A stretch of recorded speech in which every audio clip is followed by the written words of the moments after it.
ایک پہاڑ کے دامن میں ایک گوالا رہتا تھا۔ وہیں اس نے اپنی گائیں بھی رکھی ہوئی تھیں۔ دن بھر گائیں ادھر ادھر گھاس چرتی رہتی۔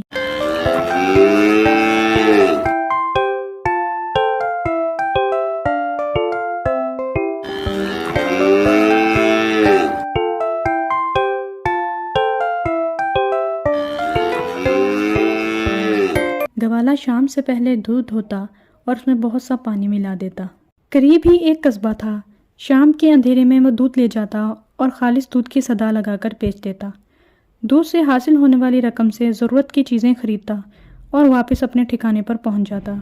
دودھ کے اکثر گاہک شکایت کرتے کہ دودھ پتلا ہے، اس میں پانی نہ ملایا کرو، مگر گوالا تھا کہ ایک کان سے سنتا دوسرے سے اڑا دیتا اور کہتا، دودھ تو خشک ہوتا ہی نہیں، دودھ میں پانی کی ملاوٹ قدرتی عمل ہے، میں اب پانی ملانے والا کون ہوتا ہوں۔ اسی طرح ایک عرصہ گزر گیا۔ گوالے کے پاس بہت سا روپیہ جمع ہو گیا۔ اب اسے اپنی دولت مندی کا احساس ہونے لگا۔ وہ قصبے میں اکڑ کر چلتا اور کسی کی شکایت پر کان نہ دھرتا۔ اس کا لالچ بڑھتا گیا اور وہ دودھ میں پہلے سے بھی زیادہ پانی ملانے لگا۔ ایک دن سیاہ گھٹا اٹھی، بڑھی، پھیلی اور آسمان پر چھا گئی۔ سورج چھپ گیا اور ہر طرف تاریکی چھا گئی۔ بادلوں کو دیکھ کر گوالا بہت خوش ہوا کہ اب مینہ برسے گا، گھاس بڑھے گی، گائیں کھائیں گی اور پہلے سے بھی زیادہ دودھ دیں گی اور وارے نیارے ہو جائیں۔